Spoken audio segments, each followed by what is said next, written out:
বাজে দুপুর 1টা, আর আমি দুপুরে রান্নাবান্না কমপ্লিট করে চলে আসলাম ওপরে দেখার জন্য যে মিস্ত্রি দাদাদের কাজ কতদূর কমপ্লিট হলো। এসে দেখি যে আমাদের একটা বাঙ্কার ছিল ওপরে, সেটারই পাল্লা লাগানো হচ্ছে।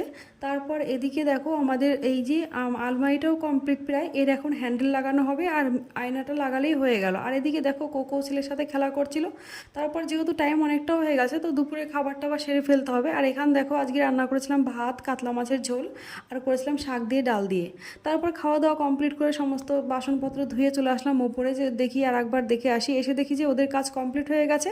তারপর মিস্ত্রি দাদারা বাড়ি চলে গেল। আর এদিকে দেখো আমরা ঘরটর গুছিয়ে নিলাম।